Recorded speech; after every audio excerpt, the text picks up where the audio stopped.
দর্শক বন্ধুরা, welcome back to my YouTube channel. বন্ধুরা, আমার ইউটিউব চ্যানেলে আপনাদের সকলকে স্বাগত জানাই। তো চলুন বিভিন্ন স্বনামধন্য পত্র পত্রিকায় প্রকাশিত কয়েকটি বিশেষ খবর দেখে নেওয়া যাক। ত্রিপুরা দর্পণে প্রকাশিত বিশেষ খবরটি হল আদানি নিয়ে মোদীকে কটাক্ষ রাহুলের। ফের আদানি ইস্যুতে সুর চড়িয়েছেন কংগ্রেস নেতা রাহুল গান্ধী। এবার তিনি দেশের বিমানবন্দরগুলিকে আদানি গোষ্ঠীর হাতে তুলে দেওয়ার ঘটনা নিয়ে সরব হয়েছেন। রাহুল গান্ধী তার সোশ্যাল মিডিয়ায় হ্যান্ডেলে ভিডিও শেয়ার করে বলেছেন, দেশের অধিকাংশ বিমানবন্দরই আদানিদের হাতে তুলে দিয়েছেন প্রধানমন্ত্রী মোদী। লখনৌ থেকে মুম্বাই, গুয়াহাটি থেকে আহমেদাবাদ, দেশের অধিকাংশ বিমানবন্দরই এখন পরিচালনা করে থাকে আদানি গোষ্ঠী। আর কত বিমানবন্দর আদানিদের হাতে তুলে দেবেন প্রধানমন্ত্রী মোদী?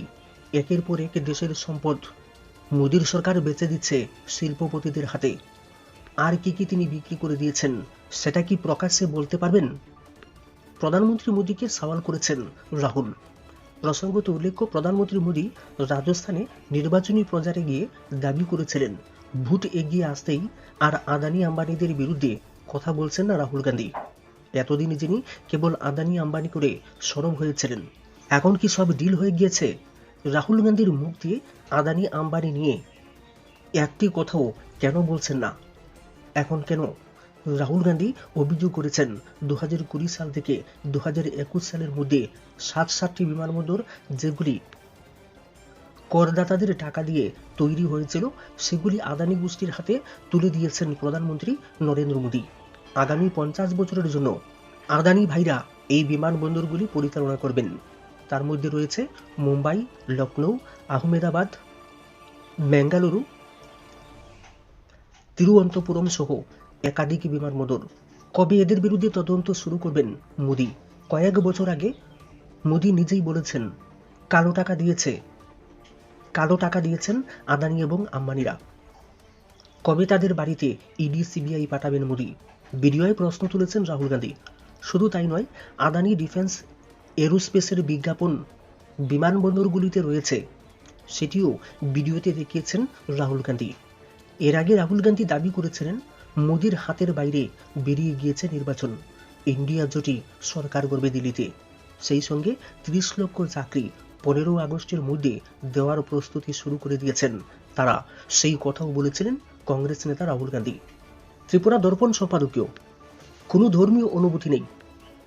এবার মনে হয় ধর্মীয় অনুভূতি খুব একটা কাজে আসছে না লোকসভা নির্বাচনে। মোদীজি যখন 400 পার এর কথা বলছিলেন, তখন হয়তো মোদীজির মনে এটাই ছিল যে অযোধ্যায় রাম মন্দির, রামলালার প্রাণ প্রতিষ্ঠা নিজের হাতে করলে এর প্রভাব দেশের হিন্দু ভাবাবেগের উপরে ব্যাপকভাবে পড়বে। তাই তিনি অর্ধনির্মিত মন্দিরেই রামলালার প্রাণ প্রতিষ্ঠা করেছেন। দেশের ধর্মীয় সংস্কারক তথা হিন্দু ধর্মের বিশিষ্ট প্রতিনিধি শঙ্কর আচার্যদের নিষেধ অমান্য করেই প্রধানমন্ত্রী রামলালার প্রাণ প্রতিষ্ঠা করেছেন। শঙ্করাচার্যগণ কেন এই প্রাণ প্রতিষ্ঠায় মোদীজির প্রস্তাবে একমত ছিলেন না, তারও একটা ধর্মীয় ব্যাখ্যা শঙ্করাচার্যগণ দিয়েছিলেন। তাদের বক্তব্য ছিল, মন্দির শুধুমাত্র একটি গৃহ নয়, এটিও দেবতা। এই মন্দির অর্ধনির্মিত থাকার অর্থ দেবতার নিগ্রহ অর্ধনির্মিত। কোনো অর্ধনির্মিত বিগ্রহের প্রাণ প্রতিষ্ঠা নানা অনর্থের সৃষ্টি হতে পারে, কিন্তু মোদীজিকে প্রাণ প্রতিষ্ঠা করতে হবে, কারণ ধর্মীয় ভাবাবেগ এবং রামলহর মোদীজির বড় প্রয়োজন। দেশের শঙ্করাচার্যগণ সেদিন নানা রকমের অনর্থের কথা বলে সাবধান করার চেষ্টা করেছিলেন, কিন্তু কে শুনে কার কথা? লক্ষ্য একটাই, উদ্দেশ্য একটাই, নির্বাচনে 400 পার। কারণ 400 পার করতে না পারলে দেশের সংবিধানকে বদলানো যাবে না। এই কথাটি গোটা দেশে মোদী ভক্তরা আরো বেশি প্রচার করতে শুরু করলেন। কিন্তু মনে হচ্ছে এইভাবে ধর্মীয় প্রবক্তাদের উপদেশ অমান্য করে রামলালা প্রাণ প্রতিষ্ঠা করায় যেন সত্যই অনর্থের সৃষ্টি হয়েছে।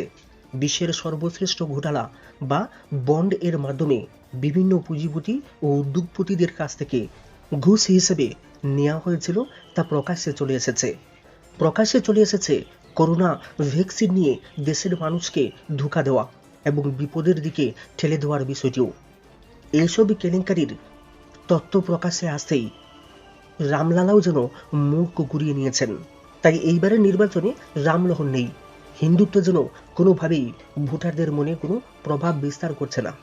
হিন্দু ধর্ম, হিন্দু মন্দির ও বিভিন্ন হিন্দু ধর্মীয় প্রতিষ্ঠানের উর্বর ভূমি উত্তরপ্রদেশে, যে রাজ্যের মুখ্যমন্ত্রী একজন হিন্দু ধর্মীয় ব্যক্তিত্ব। সেখানে হিন্দু ধর্মকে আরো মজবুত করতে মোদিজির পাশে দাঁড়াবার কোনো আগ্রহ নেই হিন্দু ধর্মীয় বিভিন্ন সমাজের মধ্যে। ভোটদানে অংশগ্রহণ অনেকটাই কমছে। যদি ভোটারদের মনে হিন্দু ভাবাবেগ কাজ করত, তাহলে ভোটদানের জন্য সকল হিন্দু ভোটারদের মধ্যে ব্যাপক উৎসাহ থাকত এবং এতে অবশ্যই ভোটের হার বাড়ত। কিন্তু দেখা গিয়েছে যেসব রাজ্যে এই হিন্দু ভাবাবেগ খুব একটা কাজ করে না, সেই সব রাজ্যে প্রতিটি দফার নির্বাচনে ভোটের হার গোটা দেশের মধ্যে সর্বাধিক।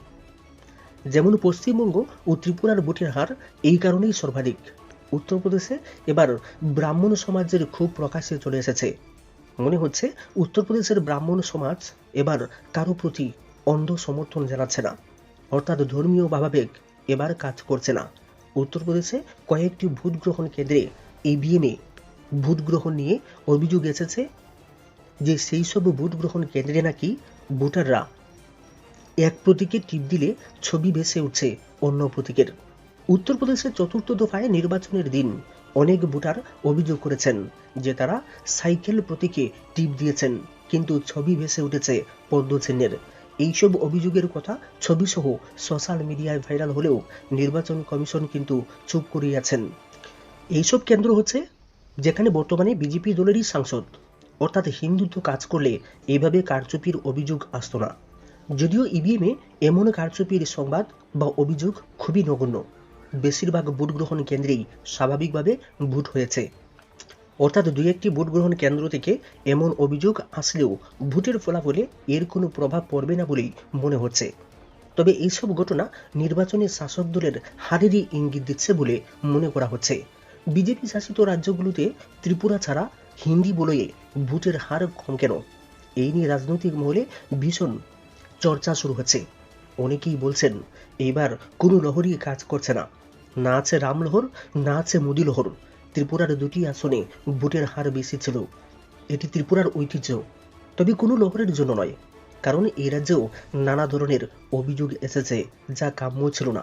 চতুর্থ দফা নির্বাচনের পর আশঙ্কা বাড়ছে শাসক দলের, কারণ যেসব রাজ্যে গত লোকসভা নির্বাচনে প্রায় 90% থেকে 100% আসনে জয় এসেছিল শাসক শিবিরের, এবার সেই সব রাজ্যের ভোটারদের কম আগ্রহ এবং মনোভাব দেখে মনে হচ্ছে সেই সব রাজ্যে শাসক দলের পক্ষে ভোট বাড়ার কোনো সম্ভাবনাই নেই, বরং কর্ণাটক, হরিয়ানা, মহারাষ্ট্র, বিহার প্রভৃতি রাজ্যে উল্টো ফল ফলতে পারে। তাই 400 পার কিভাবে সম্ভব তা অনেকেই ভেবে পাচ্ছেন না।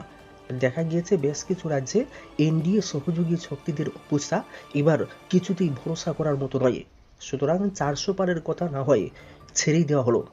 270-এ পৌঁছতে হলে সহযোগীদের কাছ থেকে কমপক্ষে 80টি আসনের প্রয়োজন, কিন্তু সহযোগীরা প্রায় সকলেই পাল্টুরামের খাতায় নাম লিখিয়েছেন।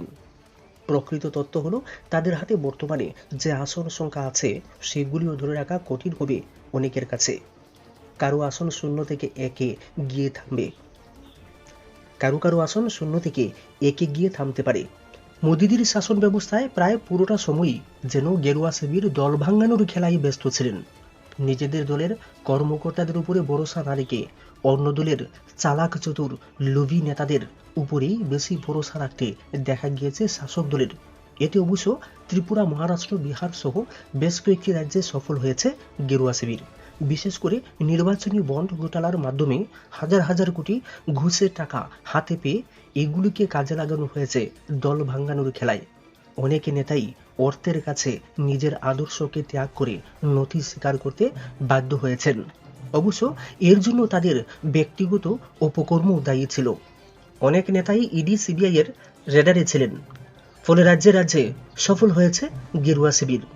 যেখানে সফলতা আসেনি সেখানেই রাজ্য সরকারের নেতাদের জেলে যেতে হয়েছে মুখ্যমন্ত্রী সহ। এই খেলা থামেনি আপাতত, কিছুদিনের জন্য স্থগিত রাখা হয়েছে মাত্র। তবে এই যে পল্টুরাম নেতারা নিজেদের সরকার ভেঙে বিজেপিকে সরকার গড়তে সফল হয়েছেন ঠিকই, কিন্তু সে তো বিভিন্ন রাজ্যের রাজ্য সরকার।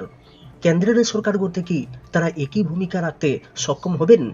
উত্তরপ্রদেশের উপনির্বাচনে দেখা গিয়েছে এমন পল্টুরামরা গণদেবতার রায়ে হেরে গিয়েছেন। এবার লোকসভা নির্বাচনে এদের 90% বিফল হবেন বলে মনে করা হচ্ছে। অন্তত বিহার, মহারাষ্ট্র সহ অনেক বিজেপি শাসিত রাজ্যেই এমন হাল হবে বলে ইঙ্গিত পাওয়া গিয়েছে। বিষয়টা যে মোদী এবং সাহুজি বুঝতে পারেননি তা কিন্তু নয়।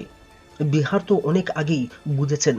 তাই সাহুজি বিহারের মুখ্যমন্ত্রী নীতিশ কুমারের জন্য তার দলের দরজা চিরকালের জন্য বন্ধ ঘোষণা করেও ভোট ঘোষণার আগেই খুলে দিতে বাধ্য হয়েছিলেন। কিন্তু পল্টুরাম যদি নির্বাচনের পর আবার পাল্টি খান, তাহলে অবাক হওয়ার মতো কিছুই থাকবে না বলেই রাজনৈতিক বিশ্লেষকদের ধারণা। মহারাষ্ট্রে উদ্ধব ঠাকরের উপর আঘাত করা এবং বর্ষিয়ার নেতা শারদ পাওয়ার এর দলে ভাঙ্গন ধরিয়ে এক ভ্রষ্টাচারে অভিযুক্তকে রাজনৈতিক সঙ্গী করা ছিল মোদিজির বড় ভুল। এই অতি চাতুরীর ফল যে কি হতে পারে ইতিমধ্যেই মোদি শাহ সহ সকল নেতারাই জেনে গিয়েছেন। তাই মহারাষ্ট্রে গিয়ে উদ্ধব ঠাকরের প্রতি সহানুভূতির বার্তা ছড়ে দিয়েছেন এবং বর্ষিয়ান শারদ পাওয়ারকে নিজের দলে যোগ দেওয়ার আহ্বান রেখেছেন। কিন্তু পুরখাওয়া এই বর্ষিয়ান রাজনীতিবিদ ডুবন্ত নৌকোয় পা দিতে নারাজ তা প্রকাশ্যেই জানিয়ে দিয়েছেন। নির্বাচনে শাসক দলের বর্তমান হাল দেখে মনে হচ্ছে এই 10 বছরের শাসনকাল শুধু অন্য দল ভাঙ্গার কাজেই ব্যস্ত থেকে জনগণের উদ্দেশ্যে দেওয়া প্রতিশ্রুতির কথা একেবারেই ভুলে গিয়েছিলেন। তাদের হয়তো ধারণা ছিল বিরোধী প্রায় সব দলকেই ভেঙে টুকরো টুকরো করে দেওয়া হয়েছে, ওরা আর মাথা তুলে দাঁড়াতে পারবেন না। তাই দেশের মানুষের কথা চিন্তা করার প্রয়োজন কি? পুঁজিপতিরা তো সঙ্গী আছে, অন্যান্যদের জন্য 5 কেজি ফ্রি রেশনই যথেষ্ট। এবার না হয় বিশ্বগুরু হওয়ার দিকেই মন দেওয়া থাক। কিন্তু যুবকদের কর্মহীনতা, কৃষকদের কাছ থেকে সরকারের মুখ ফিরিয়ে নেওয়া ও দ্রব্যমূল্য বৃদ্ধির জন্য দেশের বিশাল অংশের মানুষকে এক অসহায় অবস্থার দিকে ঠেলে দেওয়া হয়েছে। তাই কোনো লহর, কোনো স্বপ্নই আর মানুষ দেখতে চাইছেন না। এজন্যই শাসক দলে যেমন আর 400 পারের কথা মুখে আনছেন না, তেমনি হিন্দু মুসলিম বিভাজন সৃষ্টির চেষ্টা করেও হতাশ হয়েছেন। মনে হচ্ছে তৃতীয়বারের জন্য প্রধানমন্ত্রীর চেয়ারটি সহজে মোদিজির কাছে না এসে ক্রমশ দূরে চলে যাচ্ছে। একটা অনিশ্চিত অবস্থার সৃষ্টি হতে চলেছে।